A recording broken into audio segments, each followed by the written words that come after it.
All right, welcome into the inaugural episode of Cerberus Sports Talk. How are we doing, everybody? Amazing, bro. We're here. We're finally here, homie. I know, man. It's been a while. I was dealing with a bunch of different things, as far as whether do I, renew my lease? Do I, all this kind of stuff, looking for jobs and everything. And so this was kind of taking a back burner for a couple of weeks. But now that I got the job, this is up and going. We're working, boys. We're working. How you doing, Waruna? Doing great. I wanted to say average in respect to Pino, but doing great. Hey, just be honest about what's going on with you, man. How about you, Crypto, man? How you doing? I'm doing good. I mean, I'm above the ground. Been, learning some other things other than sports, kind of getting some dabbling some things and kind of getting some peaking some interest. So, yeah, works good. Yeah. I like the glasses. It kind of matches the color theme here. Oh, yeah, bro. So, so obviously Super Bowl was this weekend. Big game and everything like that.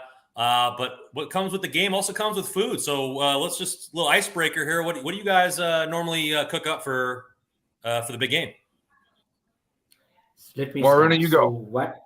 Yes. So we made chicken. It's fried chicken. Then we made something called cutlet. It's fish balls with potatoes, chili, and onions. So it's just something special from Sri Lanka. Other than that, you have the regular stuff plus a lot of alcohol. So this year I had chicken wings and breadsticks. Normally, okay, my secret on game day is barbecue pork rinds and chili con queso dip. Okay, Nice stuff. It's a banger, bro.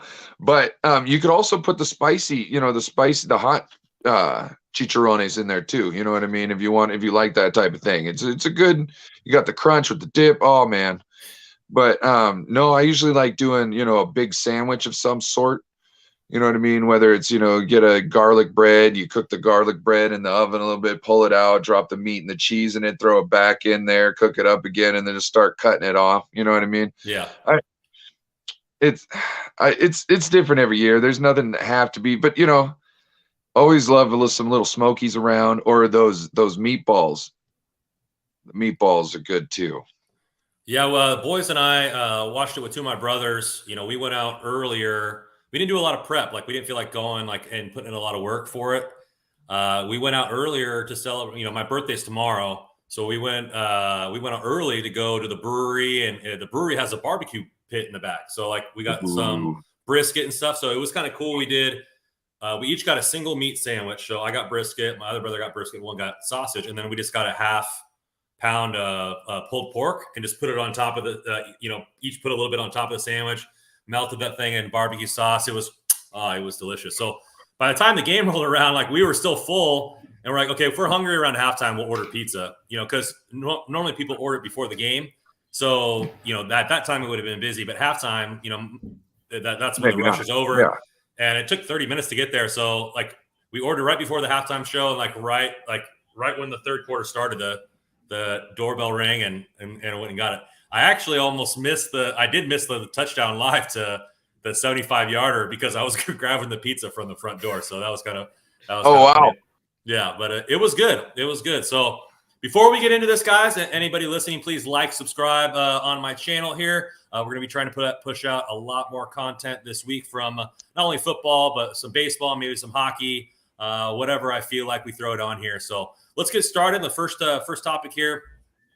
Favorite commercials. So commercials are a big part of the Super Bowl, right? I feel like when I was younger, 95% of them were comedy commercials, and now you're getting, half of them were for cryptocurrency this year and whatnot. But talk about maybe what your guys' favorite commercial was from the game, and if anything stuck out. Why don't we start with you, Ryan?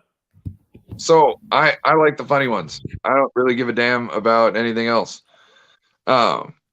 The cable guy, I'm sorry, I'm a little nostalgic there. The Barbie Dreamhouse one. Yeah, that was good. I like how it played out, but I also purchased that for my daughter this year. So I was kind of like, yeah, that Dreamhouse. She loved it. loves it, but she won't let her brother play Barbies with her, which I don't think is right. I might have to get her a couple Ken dolls for her birthday, so there's some men around there so he can play with it as a boy. Yeah. The Mr. Evil, or you know what I mean? It was amazing. I did like the intrigue of the Coinbase QR code that just bounced around the screen. Yeah. And I heard their website crashed. Oh, that's so just good news. Yeah. That's just good news. Yeah. And then the FTX Larry David.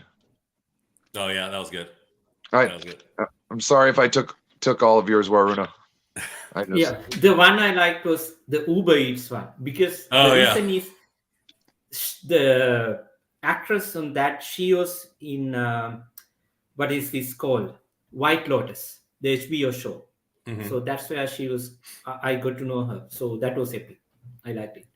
Yeah, I thought that one was funny too, because not only the commercial was funny, but like for everything that they like were eating, they had a disclaimer on the bottom, like this is fake soap, like this is a fake candle, do not eat candles. Like they had to put a disclaimer like in every scene. And I don't know if that was because of legal reasons or if that was to add to the comedy effect, but it added to the comedy effect for me because I just thought it was hilarious. Like, yeah, please don't eat pencils and please like don't eat soap or sponges. Yeah.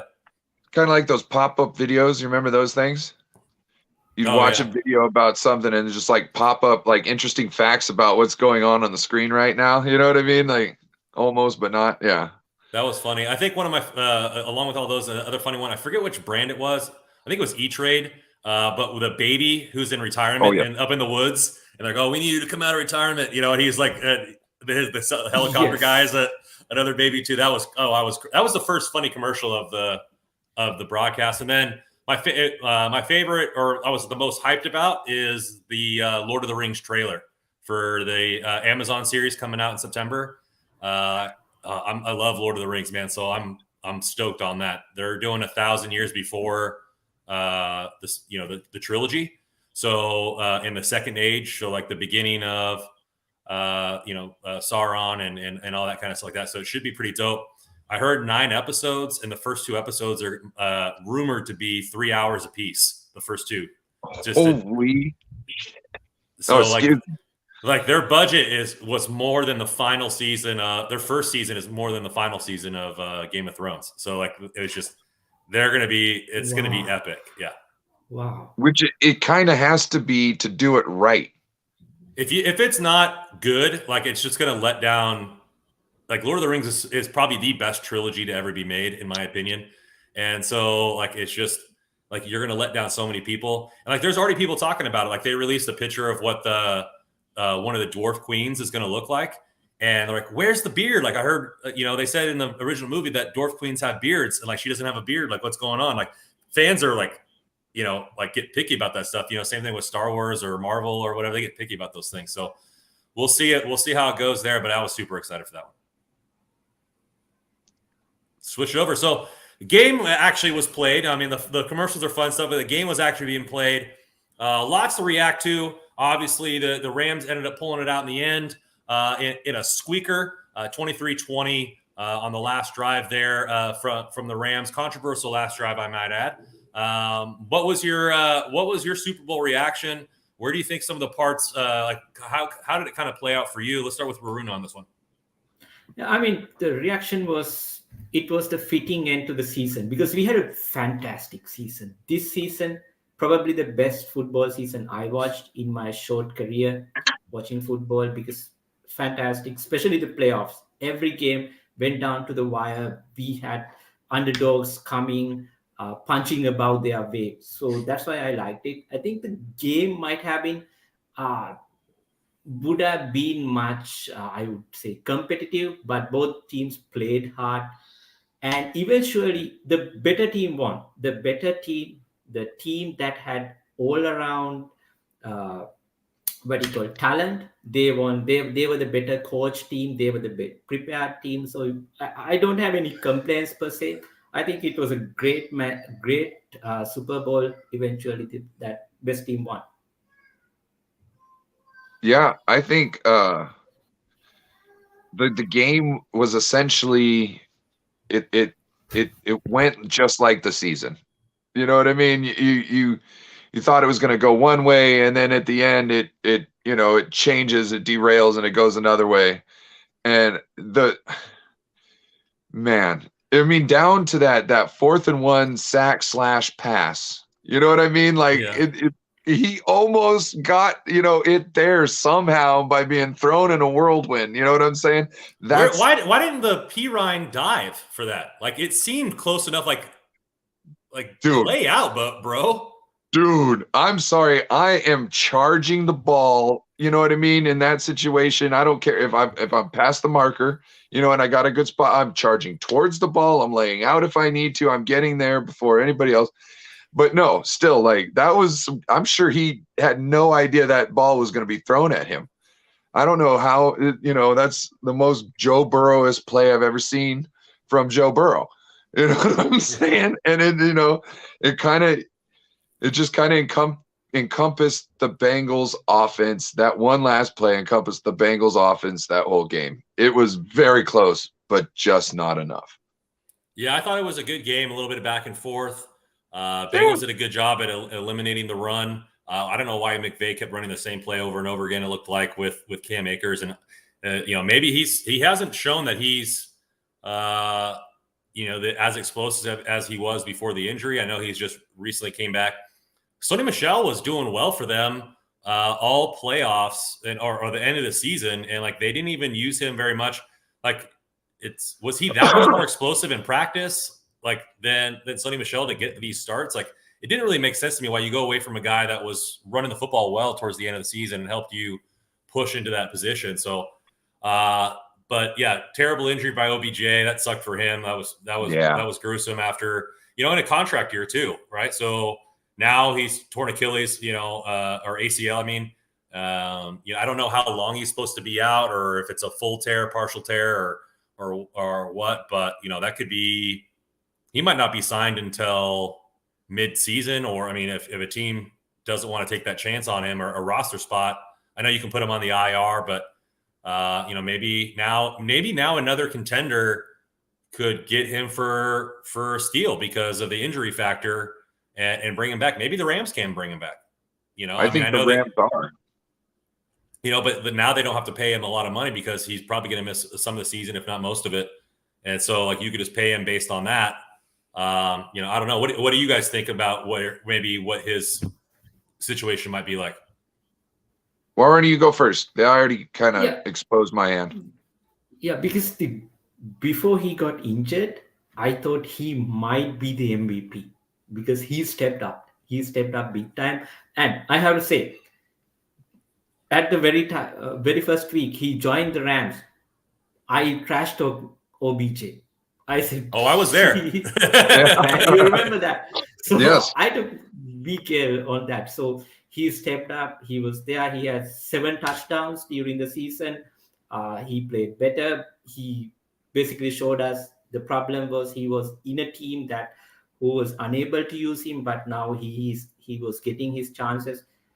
I feel like Rams will probably try to hold on to him because they know this guy can make a difference. Even though he's injured, if you can get him on a cheap deal, still you want to hang on to him because this guy might make a difference. If, let's say, the season is pretty long, you have 17 games, at least you can get him to the business end of the season, let's say, going to the playoffs, then he's worth it.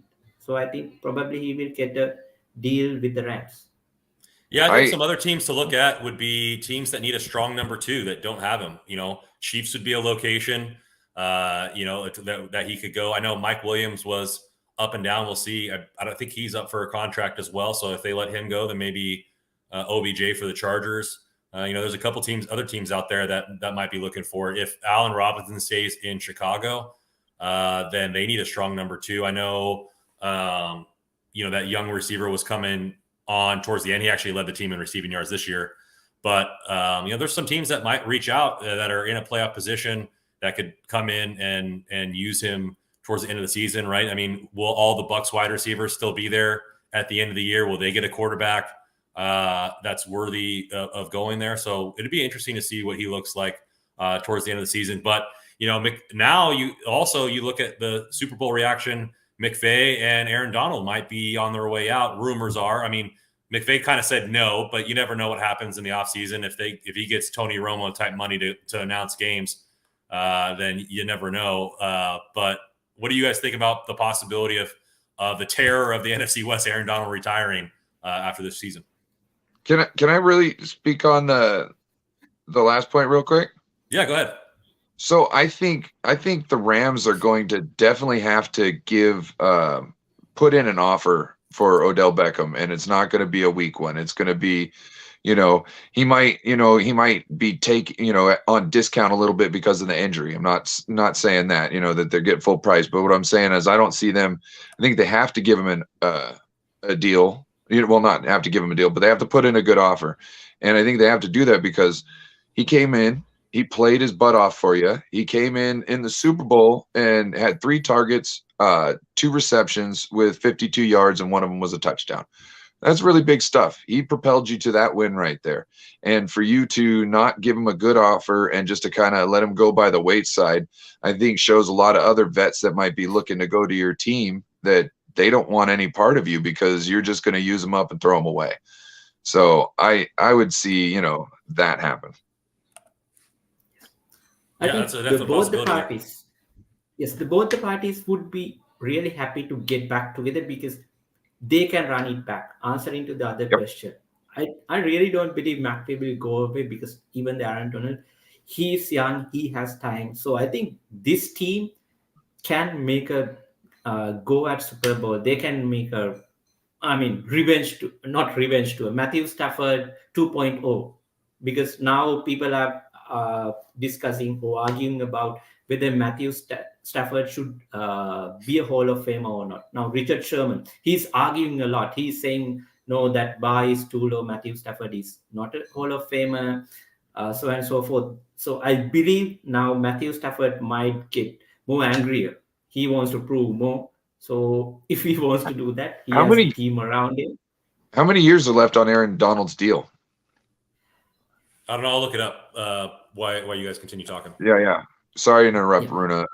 Yeah. So that's what I'm saying. So basically, I think they have all the tools. They have the coaches system. I'm not sure whether Raheem Morris will leave. He will going to get a head coaching job somewhere else. But other than that, if Sean McVay stays, I think that team is still probably the favorites from NFC to run it back next year with all the people available, and if they can get some free agent. But I know their salary cap situation is kind of scary, and there is a big if. Can they stay healthy for another season, another year? So if that happens, I think most probably they will happy to come back and do it again. Yeah, so Aaron Donald's got 3 more years left on his deal. His cap hit goes up though, so the 26 mil, and then 23 and 23. If they cut him, they're not going to cut him. But if they could save, they still have to pay the guaranteed money, right? The signing bonus. So there's $8 million of his salary is going to be signing bonus next year. So they would save $18 million if he retires. Yeah. So the other factor is NFC is wide open. NFC is wide open, unlike AFC. So if you really want to do it, you can do it next year, because if it was AFC, then you can just think about it. Okay, should I have to go against Mahomes and other players one more year? Or this is just enough. But here, you don't have a real, there is a competition, but still you can get over it. So why don't you do it again? Maybe not next year again. Maybe try for that 3-peat that I don't think any team has ever done it, 3-peat in football. So they can try to go for it. Maybe play a little soft. Don't get in the scrums too much. Make sure your legs are always clear from things. You know what I mean? Buy a couple years, let the cap hit go down, and then boom! Oh, I'm an all-pro again, baby! Look at me. Yeah, we'll see how that works out. I don't really think McVay is the type of guy that would retire right now. Add some more championships to his belt. They are in a prime situation, and to run it all back. Obviously, they're not. The only problem is that they keep paying all these guys, But eventually the dead money will start to fall off. And they only have 3 draft picks. I think all of them are in round 6 or later this year. And so, but they got to start getting some younger talent, which hasn't been now that they've won one, they're going to start. I don't know if they'll start looking to the future more and not trade away these draft picks, or if they're just going to continue going at this strategy until the wheels fall off. But you got your one at least, and you go from there, right? Can I ask you a question, Brandon? Yeah. Do you really think that Sean McVay would be one of the youngest head coaches ever, work his way up there, and not like he, just got, let in because he was somebody's kid? He actually worked his way up there. It's, he's got a creative mind that he uses. Do you really think he would just throw that away so quick to just go into something like broadcasting, when it's like, even if he wants to come back out and coach again, it's not like he was a head coach for so long that he saw, like the full cycle of how things come around. You know what I mean? Like an Andy Reid, he could take time off, even though he wouldn't. He could take time off, become a broadcaster, go back to the game, and he knows exactly what's going on. He knows what's next on the circle of the evolution of football, because it all comes back around again. You know what I mean? So I don't think he would just throw that into the wind. And Yeah, you kind of answered your own question there. I don't think so either. Yeah. I mean, you look at one, would he even like broadcasting? Like, does he even have like that kind of like urge to do that? Maybe later on in his life, he coaches for a decade and he's in his 40s and he's like, I don't want to do this grind anymore. But some people coach forever. I mean, and then you look at like Vic Fangio, right. He said, I think I'm going to take a year off before trying to get another coaching gig. And so he's going to be like an advisor, is what it's looking like. So maybe, when you get to the end of the career, you won't want to do that. But I would say at least he sees this out until Matt Stafford retires, right? I mean, if kind of play this out and see what they can do and really push it forward, because Seahawks have really fell off. If Kyler Murray can't work out his issue with the Cardinals, that team is going to go in the dumps if they don't get another quarterback. And so it's pretty much a 2-team division if that happens. And then the NFC is wide open. Like a lot of people say, with all the AFC quarterbacks, you have Mahomes, Burrow, Lamar Jackson, yada, yada, that there's really, if Aaron Rodgers leaves the conference in a trade, and then it's just, and then obviously Tom Brady retired. If Kyler Murray leaves too, you're looking at Russell Wilson, which he's on a bad team right now. The Niners with Trey Lance, because, they pushed as far as they did with Jimmy Garoppolo. So they probably could do something similar with a rookie contract if he develops maybe even more. But other than that, are there really teams that scare you in the NFC? To me, no, there isn't. It's wide open for them to continue being the darling. How about them Cowboys? We them boys. Yeah, but I mean, it depends on their. It honestly depends on their draft pick. And their defense got a whole lot better from probably the worst defense I've ever seen in the history of football to something mediocre. And now they're probably gonna do another, more on the defense. But Dak's salary cap's going up. Amari Cooper's got a little bit left. They don't have to pay CeeDee Lamb for a little bit because he's a first-round pick. But it's going to be interesting. Yeah, Cowboys would be the only other one probably. If Jimmy G goes to the Commanders, then you got to watch out for them. But other than that, I think it's pretty much wide open where the NFC West are probably going to be the leaders and the juggernauts, regardless if Kyler stays or goes. But you could potentially see 3 teams from the NFC West make the playoffs every single year for the next however long, because, they're that dominant. Yes. So I'm not going to argue there. Yeah.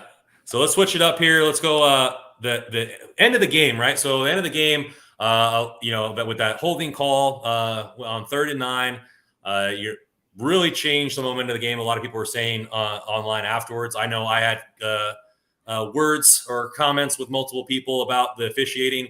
A lot of people thought that they were playing, fast and loose. So the officials were pretty much only calling taunting, some offsides. But for the most part, they were letting all the hand stuff go. They had on the touchdown to Higgins, he pretty much grabbed Ramsey's face mask and twisted his head around and they didn't call offensive pass interference. So that was a face mask with a push off. Yeah. Because if you notice, his other hand goes onto his hip and sends him the other way, and that's why Ramsey immediately went down, took a nosedive. I thought that's cheap, but I love that it happened to Ramsey, and it made him look like a punk. I think he gave up over 150 yards in this game when targeted. Like he got roasted pretty good. No respect.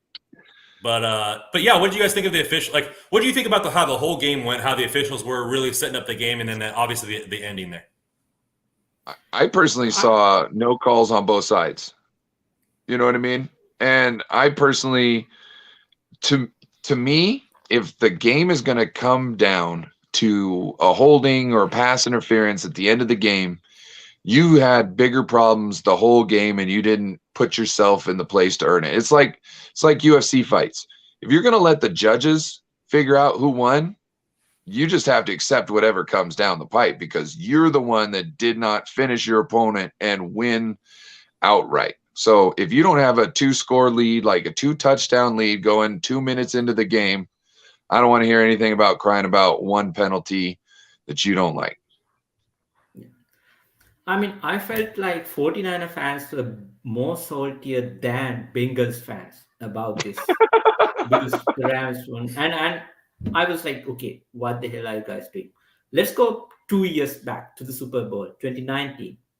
I mean, we are still talking about that holding cause that we did not get our way. But Jimmy Garoppolo had the opportunity to connect with Emmanuel Sanders. If he did that, then we could have won that game. So even here, there were opportunity that if Bengals offensive line could hold Aaron Donald in that last play, maybe 1 or 2 seconds longer, he had a wide open receiver.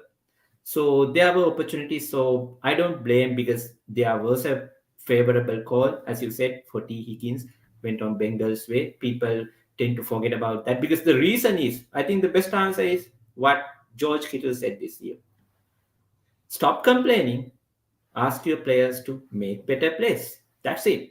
So I believe we have to remind that every time when people make these comments on Twitter.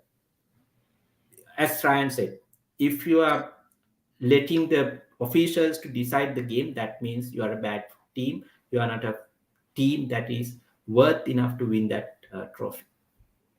Yeah, I kind of think the same way. I actually like the way they were calling the game for the most part, all game, letting the players play. You know, a game that when you're in the Super Bowl, like getting all these stoppages and penalties and stuff like that kind of ruins the flow for the viewer. The day is already long enough, right? Because the timeouts, there's more commercials. The halftime's longer because of the halftime show and everything like that. So they were letting them play.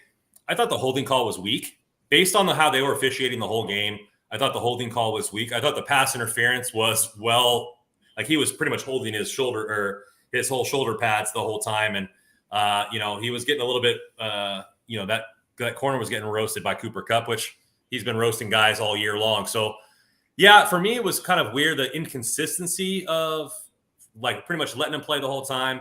Also on that 3rd and 9 play, if you slow it down, like the Rams offensive line was pretty much offsides. Like their whole offensive line kind of twitched before the ball was snapped and they didn't call that one. And so it was just kind of a weird thing. I don't think the league rigs these things. I really don't. I mean, until they can prove that the league's talking to the referees in the headset, that's something that's tinfoil hat type stuff. You know what I mean? But overall, I didn't think it really had much of an effect in the game because the Bengals had, like you said, plenty of opportunities to put this game away.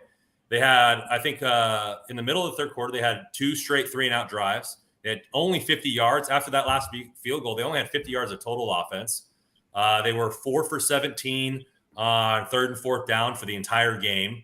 And then some dumb coaching decisions, right? You have a big 225-pound Pro Bowl running back in Mixon. And why is Samaje Perine running it on 3rd and 4th and 1? Like, why not give it to your big back there and utilize those things? There's a lot of things that I think that the Bengals could have done to win this game that they didn't do. And, ultimately that's the same thing with the Rams made the plays when it counted. They made it last in the NFC Championship game against the Niners, and that's why they moved on. Bengals had plenty of opportunities to win this game. They probably should have. They had all the momentum in the second half, right? Because they scored at the end of the first half, got the Madden double up on the first play of the game, got another field goal. So they probably should have put this game away. And you got to hand it to the Rams. Like the defensive line, I think only had 1 sack in the first half, and they had 6 in the second half. I think they had 7 total. I think I have the box score right here. Let me look it up. 7 total sacks. Yeah. Both defensive lines were just eating. They were just all like Stav was getting mauled. Man, it was crazy. So I mean, you can't really blame the officials there. I think you're right, Waruna. Niners fans are just salty because they look at this game. They look at this game like we barely lost to the Rams for the first time in several years, and then we've already beaten the Bengals once this year. And then the way the Bengals played in the second half, like we could have put that game away. You know what I mean? And they saw it was again this close, right? And I think I saw something on Twitter that the Niners have done it 6 times when they've made it to the where they've lost, and that team has went on to win the Super Bowl. So it just kind of a lot of people were like, oh well, we lost to the eventual Super Bowl champion. Well, for me, it's like in a game that was close for the Niners, and you could have won that game. I understand why people are salty. Rams won. I'm happy for my mom. Her team won, and she got a little smile on there. I like Matt Stafford as a player. I like Cooper Kupp as a player. But overall, I think people need to stop being salty and take off your tinfoil hats, like conspiracy theory, this and that, because the Bengals had a chance to put that away regardless. Yeah, because people always find these reasons. For example, I can make an argument. Last year, Raiders did beat Chiefs during the regular season. Now they could say, okay, we could have made it to the Super Bowl because we did beat Chiefs. Just a dumb argument, because that's what I'm seeing everywhere, because people just making these excuses because they fail to accept that other team was better. 49ers were just 10-7 regular season. At the last minute, they got to the playoffs and they were bailed by special teams, defense, whatnot. Let's not go there, but we have to accept we were not the team. Those teams deserve to be there, and the better team won. I think it's just painful, right? 2 Super Bowl losses.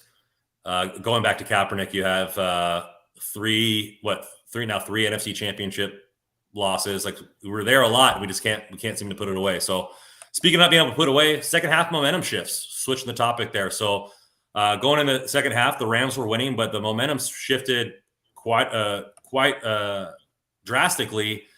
Bengals score at the end of the half, like I mentioned. Then first play of the game, boom, 75-yard touchdown to Higgins, and then another field goal, and everything seemed to be going right the Bengals' way. And then boom, just pump the brakes, switched it around, and then they left the Rams enough time to get back in this game.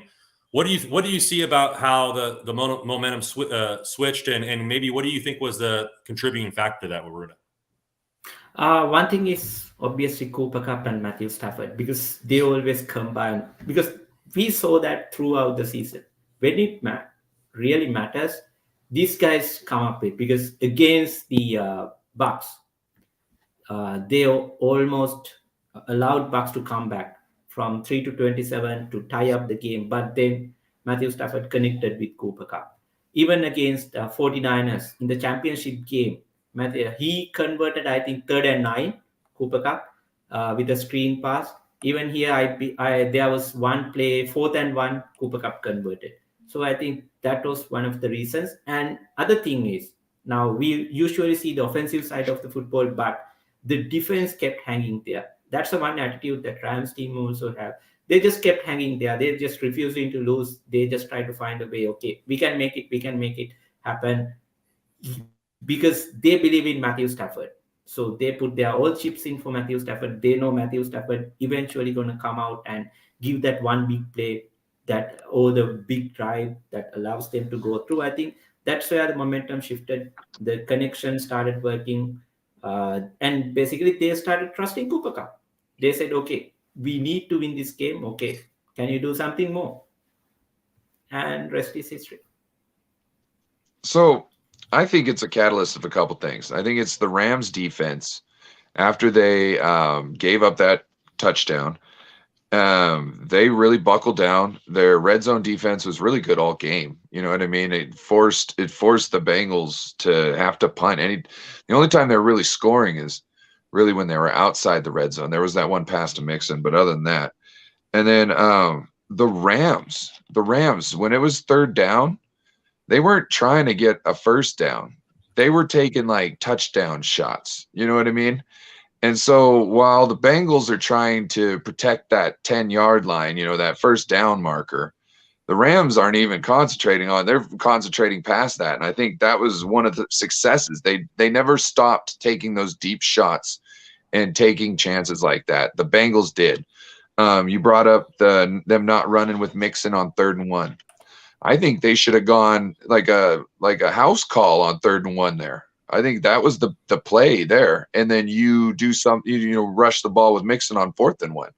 You've got a chance to take things by the horns at that point in time. And they decided not to. They risked it a couple times, with certain decisions during the game. But then right then when they needed it most, they just do some vanilla play call. What is that? So real Samia. Welcome, buddy. Thank you, my man. Appreciate the subscribe. Thank you. Yeah, I think you're 100% right. You look at that type of thing, and then I think that maybe some of the early him being a young quarterback in Burrow, right? 2nd and 1, he throws it out of bounds, like a 40-yard bomb out of bounds. Maybe there wasn't anybody open. I haven't re-looked at that play, but knowing that you just need 1 yard and you need the momentum, and you've already had back-to-back drives where you went 3 and out, like you need to get some first downs and get your defense some rest there. And like, you could have just got a little something. And then, like I said, a Mixon should have been in that game. Like, I don't know why. I know Pirine is a decent 3rd down back, but Mixon can catch too. Like, why aren't you? I don't know if he maybe twinged something or if it was just personnel decision, but man, like, you got to have your best player out there when it really matters. And I didn't think that was the case. And I think that they tried to draw something on, the last eventual 4th down to something that was close to the line of scrimmage, but they came through pretty quick. And I like that. It was what McVay was saying, because they had the timeout or whatever. McVay was saying, "Hey, Aaron Donald, like, this is it, man. Like, you need to go and get it." And he was the one that ended up getting getting the last play there and really forcing that stuff. So yeah, it just seemed like something there. And like, we mentioned earlier, Pirine dogging on that last play, and the fact that he didn't even dive or didn't even try to put out an effort in there. Like, that's the game. Like, bro, you mentioned that kind of thing. So we'll see. I mean, it was obvious that Chase, got helped them the entire year. They went for explosion. They got Chase, and they sacrificed the O-line. And so now they're going to have to invest in that. I know they have their left tackle's a 1st-round pick from a couple of years ago. He got injured. He played, I don't know, I think he played the majority of the season this year. And then, they're going to have to get another one, and I think their eventual draft position, late 1st-round pick, not going to be ideal to get a top-end tackle, but you got to get something. Maybe, I don't know if there's any major ones in free agency coming up where they could do a stopgap, at right tackle until they find the one that they want. If something doesn't drop there, or, not deep into the roster as far as my knowledge, but you saw what Quentin Nelson did to the Colts offensive line. If there's a premium guard that slips down that far, looking at the draft selections from 2006 to 16, 1st-round picks, interior offensive linemen have hit 65% of the time for at least one Pro Bowl. That's the highest position out of all of them. You have some positions like wide receiver that are as low as 30-something%.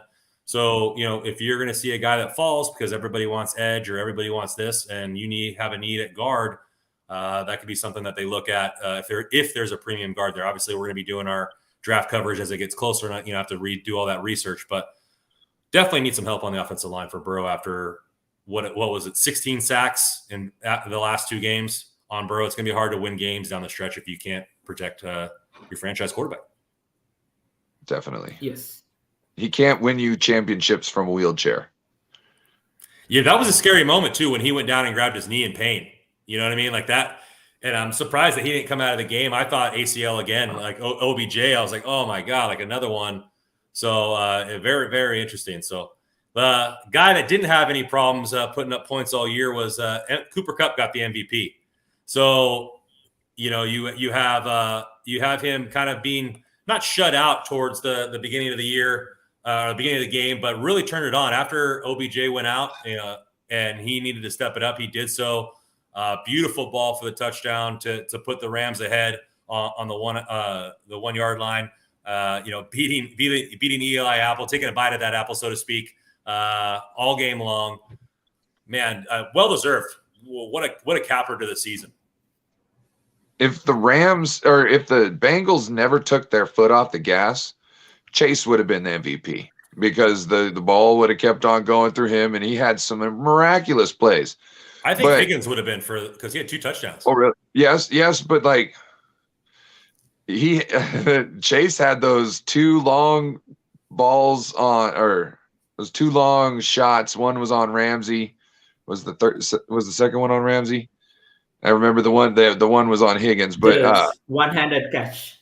Yeah, the one-handed catch on the 10-yard line or to the 10-yard line. Yeah. Yeah, Higgins went 4 for 100 with 2 touchdowns, so I think he probably would have been the MVP if they won. It didn't happen, so we can't even play it out. But I have a feeling, you know what I mean. That's who I would have gone with just by watching it. Higgins was clutch, but you know what I mean. It would be anyway. But yeah, no, Cooper Kupp, like that one pass where Stafford did the no look. You know what I mean? Just thread of the needle. Wow. So I saw that from a different angle, and Cooper Kupp had 3 people around him. And Stafford was like, okay, well, there's that triangle right there. Well, it's to this side, so I'm going to throw it to the other side, and they're not going to know it's going to happen.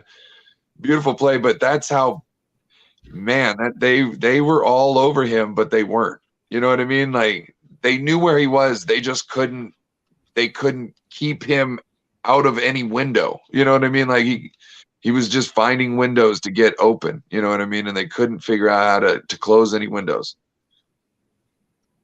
I was surprised he didn't get more than 100 yards, but it's still a great performance.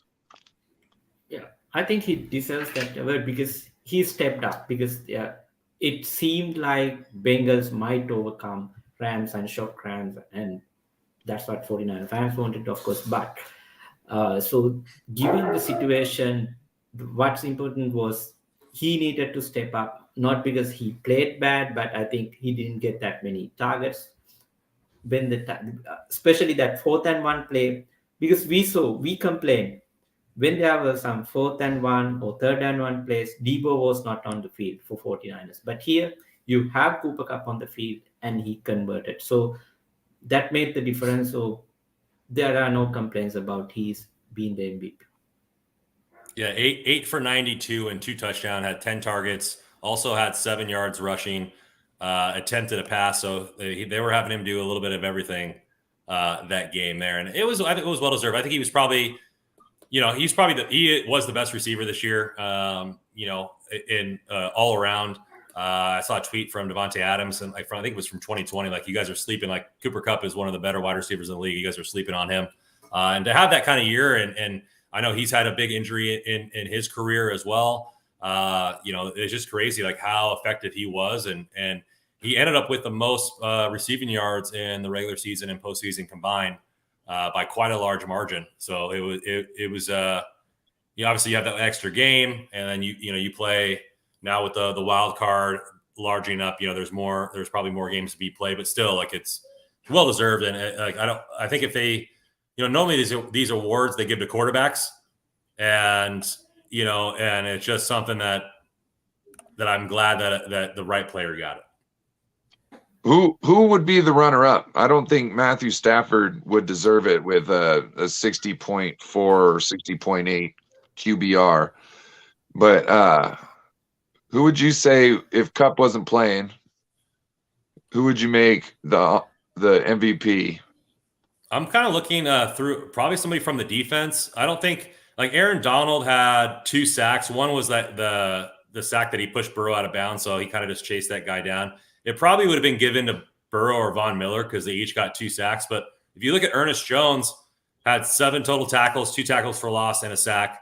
A pass defended, 3 QB hits. So, like, he had a lot of other stats. He's just not as big of a name as a Von Miller or an Aaron Donald, but he had a pretty decent game defensively. I don't think there's anybody else on the offense that put up a big enough game to warrant an MVP, in my opinion.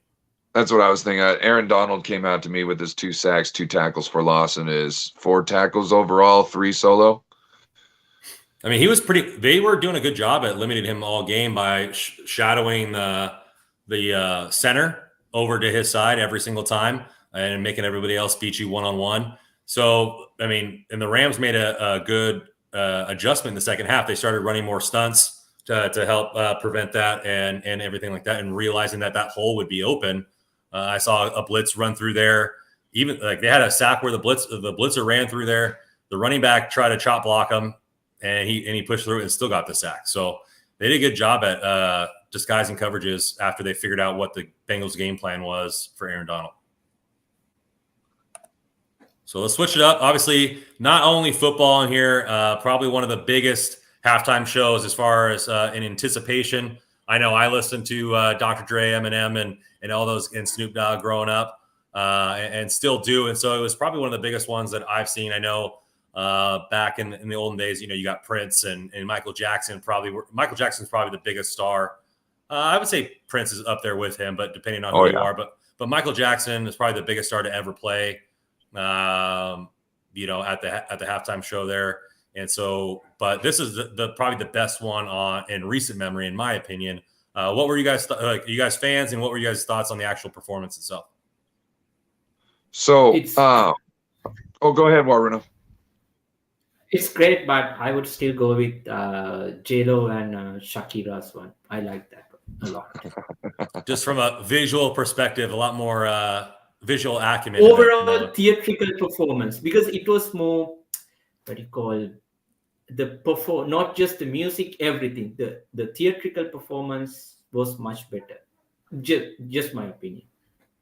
No, I thought they did put on a good show. I thought they put on a really good show, and not only just because they're gorgeous women, but because like you said, the theatrical, it was well choreographed. There was a lot going on, different changes here and there, moving back and forth. So there was so much energy. Yeah. So I got a story. You brought up Prince and his halftime show. So if you remember correctly, it was raining, and the day of the game, the production director or whatever, the guy who's in charge of the whole halftime show, he calls up Prince and says, "Hey, Prince, it seems like the weather's telling us that the front's going to move in like right before your halftime show, and it's not going to clear up, right?" And Prince says, "Can you make it rain harder?" Because to him, that was a part of the theatrical, display. That was part of the show. Was it would have to rain, and that was going to give it a theatrical look that he wanted. You know what I mean? He just wanted it to rain harder. There was a part when Diana Ross played out in Central Park in the middle of like a monsoon, and she had to take her hair off. I mean, it was so bad.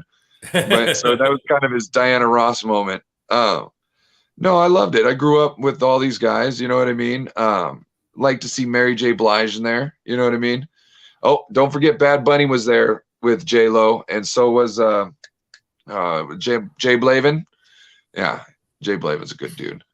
But yeah, no, I liked the show. I thought Kendrick was trying to prove a point with his music, his song choice. I did like the choreography. Holy moly. Like those people were moving, you know what I mean? But when it came to Snoop Dogg and Dr. Dre and all that, that was just, like my high school years and my middle school years all rolled into one. Yeah. I'm not a big, never got into Kendrick Lamar because I stopped. So funny story. When in high school, actually, I had before I turned 16, I had bleached hair. I wore lugs. I had baggier pants, no tattoos. I was huge into rap. Like had the silver chain right here and everything like that. So it was quite a different story about my looks back in the day and everything like that. But I was solely into rap, until I found Nirvana and literally the band and Enlightenment at the same time.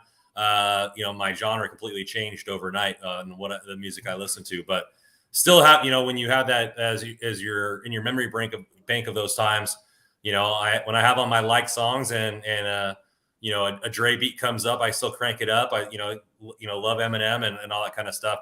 Even now that I'm 99% rock and roll. So they didn't really have a Kendrick Lamar moment. I thought his song really didn't go with like the vibe. Like you think that you could have had, like, I thought he's a big star. I thought he would have had one hit song that I would have just stumbled upon in my day-to-day life that I would have known that he would have played. But for me, it was just like, it didn't really go with the whole series there. So Kendrick stuff, like his first album that I heard, it's the one that Money Trees is on. It's a really cool, chill song. That would have been a great song for him to play there because it would have gone with the whole West Coast vibe. But Kendrick has he's gotten definitely very enlightened. He kind of, not that he's on a Kanye kick, but he kind of is on a Kanye kick. So, he like some of his beats, I'm like, why do you have to have this crazy beat that really doesn't sound nice to me? But yes, you can rap to it and it's really fast and like off cadence, but I don't care about that. I want to, you know what I mean? So I haven't, been a fan so much of his normal stuff. And like I said, he was trying to prove a point. He was on national TV. There was like, 110 something million people watching, you know what I mean? And he was trying to get a message across, which I don't, that's his song choice and he can do whatever he wants. You know what I mean? I thought Dr. Dre would have made I wonder if Dr. Dre could have made an executive order like, hey, like this is, I'm the main guy here. Like, this is what you're playing. Like, because everybody else played their hits, right? So, yeah. But I think the motive that Kendrick picked that song was, essentially for in Dr. Dre's best interest also. You know what I mean? So, for his, we're not bringing up all this other stuff. I'm just saying, and how are you going to tell another man in that type of thing, you're your own artist, you got hired onto this show. Yeah, you're going to do things my way. I don't think that's really that cool. It seems like you'd punk somebody. How much confidence would you have in Dr. Dre after he just told you, no, you can't do the song that you were really passionate about doing because I don't think it fits the motif? Are you going to want to do things with Dr. Dre so much anymore? Yeah. No, because I want to do what I want to do. I'm my artist. I'm my own artist, right? Yeah, I don't want nobody to tell me what to do. It was cool they brought 50 in. Because that was cool, but for me, it's like they already had 5 guys. Like, and if you take out 50 song, like you could have, like Snoop could have had another one of his songs that wasn't a Dr. Dre like collaboration. Eminem could have had another one up there. Could have, because he did Lose Yourself, and then he did Forgot About Dre, his chorus line there. But you could have done Method Man with Mary J. Blige. That would have been a banging song to bring up. You know what I'm saying? That would have been better than Into Club. You know what I'm saying? Like I like 50. I think somebody was saying that he did the same move that on his music video was hanging upside down. I also thought it was funny that a lot of people were saying like 50 Cent turned into dollar bill because he looked a lot heavier upside down. So that was cracking me up. But overall, it was good. I thought the performance was, fine. It was just the nostalgia is what really got me to do it. Because I've never seen any of those guys live in concert. So it was just kind of cool to see them, go at it. Who would you think would be a good for next year? I know they do a lot of rap, R&B, hip hop, pop top 40, but I think it's time to maybe see if there's a rock artist. And I'll throw you my pick. I think Foo Fighters are big enough to they have so many songs. I think they're big enough. They're have a lot of radio hits, so a lot of people would still know them. And I think they put on a hell of a show. I think they would do something kind of like what Prince did. You know how Prince didn't just go out and play Prince's song. Prince played, I think, a Foo Fighters song on there because he was like, no, we're going out there. We're giving America's songs. We're singing it as Prince, but you know what I mean? These are America's songs. We're covering them. You're not just getting Prince. You're getting, America's songs that are just essentially just done by Prince and the band. You know what I mean? You could also bring then Dave Grohl could play drums and you could play Smells Like Teen Spirit and have another singer come on and sing for Kurt's parts and stuff like that. So I think Foo Fighters would probably be a huge artist that I would like to see and throw it back to rock and roll a little bit. What about you guys? Yeah, no, I'm down with that. I was just wondering, what if Harry Styles with Justin Bieber? What if? Yeah, I mean, those guys are huge. That would definitely be a mega one. If you went another rock and roll one, you probably go like Metallica has plenty of hit songs, and they would be, they'd be a great one. I wonder if the Super Bowl ever comes back to San Francisco. Like they're from the Bay Area, they would be a huge. I saw Snoop Dogg, Dr. Dre, Eminem, Exhibit, and Metallica. Also, Red Hot Chili Peppers, Filter, Kid Rock. I think I'm not forgetting anybody. But yeah, I all saw them in one concert. Was that Coachella or something? No, it's called the Experience Music Project, inaugural concert. There's a museum up here in Washington. If you ever come to Seattle, make sure you go to EMP. Okay. It's one of the coolest museums you'll ever go to. It's about music. You walk around with the computer on your hip and like earplugs in, and then you got like a little remote scanner thingy. And you just see the little exhibit thing and you press the button in, and then you can press the number and it'll tell you all about the exhibit in your ears. But there's a lot of cool things there. But yeah, the inaugural, did I say Red Hot Chili Peppers? Yeah. Red Hot Chili Peppers. I got to see them perform in their sweat socks. Have you ever heard of that? Yeah, where they put it over their male members. Yes. I witnessed that. I also saw Lars break one of his drums on the first song. Snoop Dogg is extremely tall. That was like my first real concert as an adult. Yeah, I think it was funny. The picture that leaked out of him lighting up before he went on stage, like you knew that was going to happen. Yeah. And then you know what I've heard too, like there's some people have because I follow the LA Kings. They do Snoop nights. Like he's a big hockey fan, so it's 1 or 2 games a year where he DJs during the morning during the like warm up skate. Like he'll DJ during the warm up skate for the fans, and then he'll go up in the booth in the second period and do like some commentary and talk a little bit. But rumor is he lights up before that too. So. Dude, that guy's smoking 24/7. Okay. Yeah. First of all, if Snoop isn't smoking, you need to check that man's temperature. Feel me? I feel you. So let's check. Not right. Let's check some temperatures on the 2022 NFL season awards. There, obviously, we got MVP, Offensive Player of the Year, Rookie of the Year, and all that. So let's start from the top. We can go. What do you guys want to do? You guys want to go one by one, or do you guys just kind of want to throw like? Maybe who do you think you got snubbed, or what was your favorite award? What do you guys think? Oh, let's go one by one down the list. Yes. Yeah, so let's start with MVP. So Aaron Rodgers won MVP. I think that's his 4th time, right? That he's won it through just 4 picks in 2021, and so but still had that type of season this year. So I mean. I thought it was well deserved. Sometimes I don't think that other offensive players like running backs or wide receivers get that opportunity because it's usually a quarterback driven award. But what did you guys think about the overall pick and maybe if there was an honorable mention for you? Okay, I'll go first. Yeah, I don't agree. I mean, yes, but I don't agree he's getting MVP because what's the point? What did he achieve? He just flopped during the knockouts. So I don't see any value in that. I would rather go with Cooper Cup because he added more value to his team. What about Deebo Samuel? He was his performance, essentially. Yes, performance, but I think Cooper Cup didn't have as much total yards. Yeah, but I think Cooper Cup eventually got that Super Bowl, so that's why I'm going with because Deebo Samuel. Yes, I do agree. It's just a very close call between these 2 players for me, but I would go with Cooper Cup because given the situation, I mean, yeah, he had and everything, but he proved because we all. I mean, yes, but I'll go with Cooper Cup. I don't agree with Rodgers.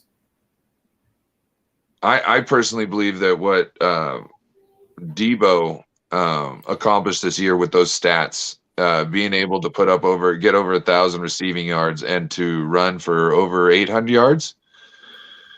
with, I think, what was it, like he had like a 10-yard average, or was it like a 6 point something? I can't remember. But I mean, that is amazing when you're talking about he's a wide receiver. I mean, there's no, like, I swear Aaron Rodgers got this award just so he would stay in Green Bay. It was like, hey, you didn't get your Super Bowl, but look, you could be an MVP because Russell can't. You know what I mean?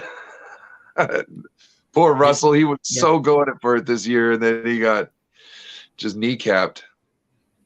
Yeah, I mean, he had a great season, so I think he deserved it there. I just think that quarterbacks, like you look at Tom Brady got a lot of votes too, and he had a good season. I think it's such a quarterback-driven award, like to where, like, okay, we're going to give the MVP to a quarterback, and then Offensive Player of the Year will be, another position. Like, I think that's how they view the awards now. So I mean, I think he deserves it. It's a regular season award, so I mean, playoffs don't matter to me. I think the fact that I think maybe the only stipulation that I would have would be if you're the most valuable player, your team should probably make the playoffs. I think that would be the only stipulation, me personally. Megatron probably should have won the MVP a lot of the years that he played, but the Lions were so garbage, most of the time there. And so, but I think I agree with Ryan that, I could agree with both you guys that both probably could have. And then another honorable mention for a great season was Jonathan Taylor. Like some of the weeks that he put up, the season that he put up on the ground, one of the best running back seasons I've seen in a long time. Really dominated there. So let's switch it up here. Next was Offensive Player of the Year. Cooper Kupp did win this one with his season. Like I said, most receiving yards for the playoffs and regular season ever in the history of the game. Well deserved. Obviously MVP. We talked about Deebo Samuel. He was probably a lot. He didn't even get a vote, right? It's unbelievable. I don't think he even got a vote. None of the Niners got votes this season. I mean, we're going to talk about Defensive Player of the Year, or Comeback Player of the Year, but none of the Niners got votes. Yeah. Sad. It's sad. But yeah, I think Offensive Player of the Year, we already mentioned for the MVP, Jonathan Taylor, Deebo Samuel, and Cooper Kupp were the three that were going for it. It would have been interesting to see if Derrick Henry stayed healthy all year, if he would have got over 2,000 yards and the amount of touchdowns that he was on pace for, if he would have had a chance to win the MVP with the pace he was at. Yes. See, I think it would have to be something like that, or like a wide receiver breaking, like, I don't know, like something like 2,000 yards in a season or something like that. You know what I mean? Like, and some godly amount of touchdowns, Yeah, I think it's something crazy. So let's talk about the defense here. Defensive Player of the Year was TJ Watt for the Steelers. Signed a massive contract and captured his first Defensive Player of the Year award. A lot of people thought that he should have won it last year, but it went to Aaron Donald. But capping off his historic season with 22 and a half sacks, tying Michael Strahan's 2002 single season sack record in the final regular season game. Obviously had one more game to do it, but a monster season from him. What did you guys see? I mean, from TJ Watt, and were there any other players that you thought maybe could have taken that award away?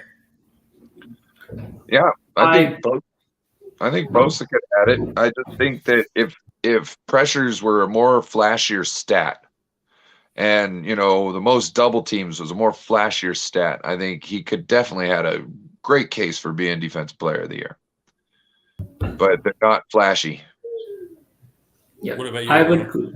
I would go with Aaron Donald because the same reason, the impact that he made to that defensive line of Rams, because he made a bigger impact, making sure that they are always in the game, even when Matthew Stafford had some bad days, when the offense is not going. So I would go with Aaron Donald. You could make the point that TJ Watt had to help Big Ben stay relevant most of the season with that defense.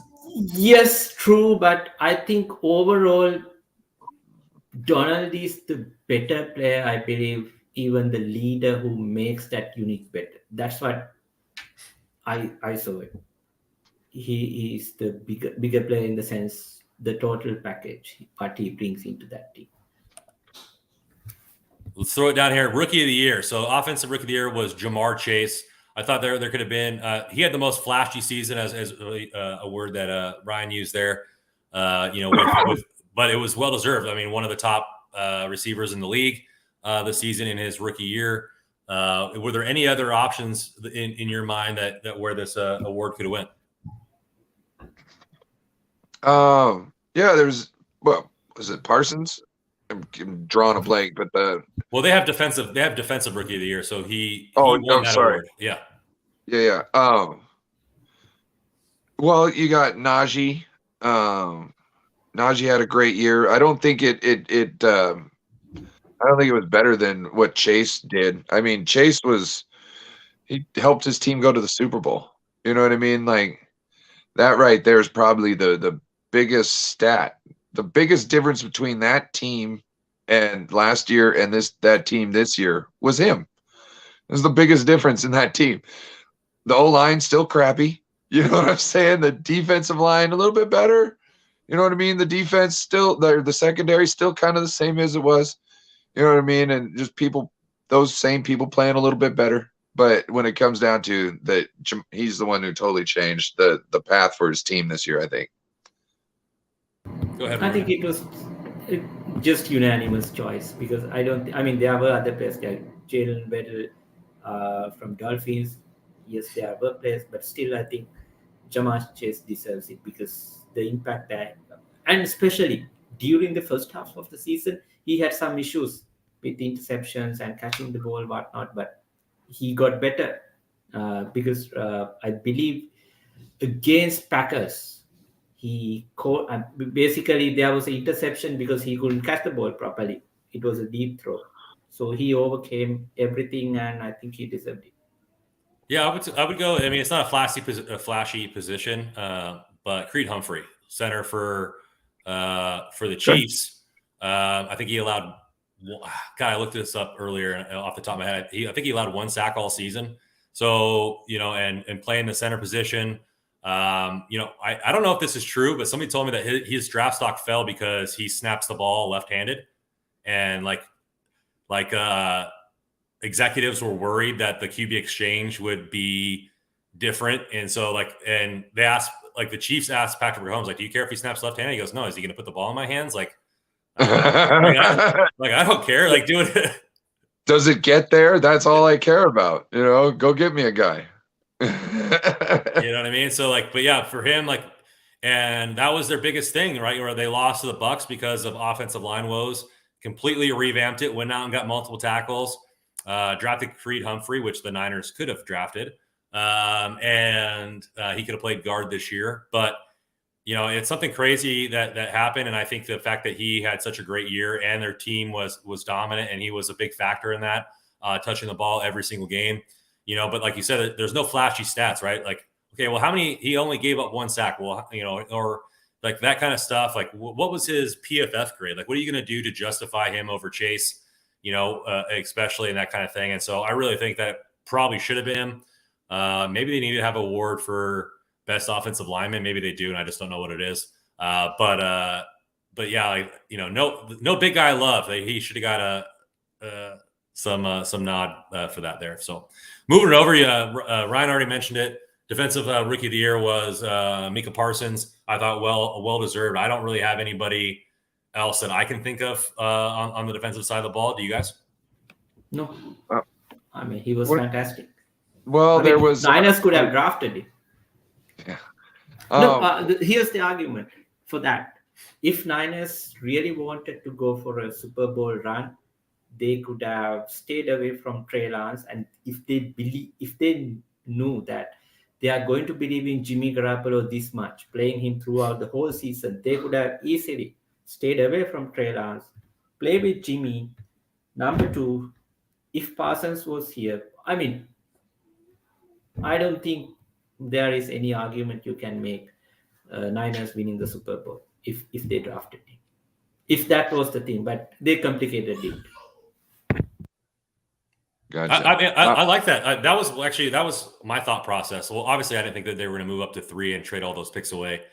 But I was thinking that okay, we'll stay at will stay right around that position or maybe move up in the draft. If like I wanted JC Horn, like I thought we should have went and got a corner.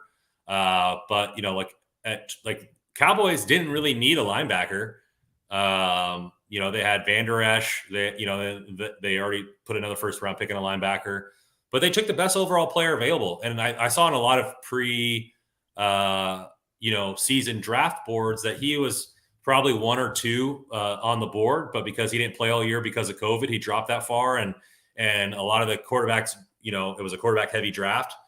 So it kind of pushed him down as well. But preseason, he was ranked right around 1 or 2 on a lot of people's draft boards just for the massive talent he got. And Cowboys picked the best player available and utilized him everywhere. I think he played some snaps at corner, played linebacker, played defensive end. Like he was doing everything for that team. Yeah, he was fantastic. So let's go with comeback player of the year. Now, this is the one I think I have the biggest thing. It's a quarterback-driven league. I get it. But Joe Burrow won comeback player of the year. I think that Nick Bosa should have got this award. I know Dak Prescott got a lot of votes, but Nick Bosa didn't even get 1 vote, which is kind of shameful. What do you guys think about the Joe Burrow getting it and then making the case for Baby Bear there? Yeah, for me, it was just this. I was happy Dak Prescott did not get that award because I lost my respect to Dak Prescott after his meltdown during that playoff game, because he doesn't deserve. Because I basically went out of my way, argued with people that Dak Prescott is top 10 quarterback, blah, blah, blah. But I don't respect him anymore. I don't respect Cowboys anymore until they prove me wrong. So I'm glad. That's my thinking. I'm glad Dak Prescott did not get it, so I'm okay with it. I feel that Bosa should have got at least a vote or 2. I do think with how the season ended up that, Joe Burrow deserves it because he was able to come back this year and drive his team all the way to the Super Bowl. Yeah. Nick Bosa came back this year, was only able to drive his team to the NFC Championships. So I've got no problems with him taking a backseat to Joe Burrow on this one, because to me, the math adds up. You know what I mean? Horrible knee injury. You know what I mean? Yeah. To the Super Bowl, to the NFC Championship. You know what I mean? I mean, he had a phenomenal year. Like, and he led that team. I think it was they were the only offense to have a 1,000-yard rusher and 2,000-yard wide receiver and a 4,000-yard passer, all under the age of 25. So like that, they have a young team there that's dominating, and he was definitely a part of that. And it's going to be a tough AFC with all those quarterbacks in there. But he's definitely Cincinnati has something to be thankful for. I don't think they've won a championship in a long time. I mean, obviously, it still haven't based on the Super Bowl. But what was it? It was like the first time they've ever been able to text about a playoff win, because their last playoff win was before text messaging was even a thing. Oh my God! So like, God! Oh, I didn't even think about that. Yeah, because text messages were invented in 1991, so last Super Bowl. The Cowboys can almost not say that about Super Bowl wins. Yeah, I mean 49ers as well. Yeah. Right? No. Yeah, that's why I don't mock Cowboys about Super Bowl wins, because 95. When you point a finger at other person, the 4 points are we got one in 95. We got one 4 years afterwards. We were texting about it. I mean, it doesn't matter. Still, it was 95. So yeah, I mean, I now that you say that, I think Burrow, definitely had a good year. I just a little salty that no Niners got any votes whatsoever, especially after the season that both Bosa and Debo had. So last one before we head out here, Coach of the Year, Mike Vrabel for the Tennessee Titans. I think that there was a lot of coaches that could have gotten this award. What do you think about Vrabel getting in? And were there any other honorable mentions for you? Yeah. What's the Bengals coach? Zach Taylor. Yeah. I you could throw him in there just for the fact that look at what he did. You know what I mean? Nobody thought we would see the Bengals here this year. You know what I mean? If anything, Mike Vrabel, he underperformed this year. him and his team underperformed this year. So I don't necessarily think that they really went through strifes or heartaches. You could say that Mike Tomlin in Pittsburgh did more this year, you know what I mean, to get to the Super Bowl than Mike Vrabel did. You know, or not to the Super Bowl, to get to the playoffs. You know what I mean? Than Mike Vrabel did. It's, to me, it's kind of silly. You know what I mean? There's other coaches out there like, you know, like first half of the season, look what Cliff Kingsbury was doing. You know what I mean? So, you know, I would say Cliff Kingsbury first half of the season was better than whole Mike Vrabel's all season. You know what I mean? There's other cases been made. Yeah, I would go with Bills coach Sean McDermott. Yeah. But the real award should have been going to Urban Meyer, but unfortunately, NFL. Just saying. He gets coach. He gets coach of the year for the most headlines. Whatever it is, he deserves. Hey, the Chop House is up for sale. It's going to get a name change and everything. I know. Yes. Well, we'll see. I think the Jaguars. Did they fire Balky too already? No, not yet. Not yet. No, they asked one of the coaching hires in the room if he's willing to work with Trent Baalke.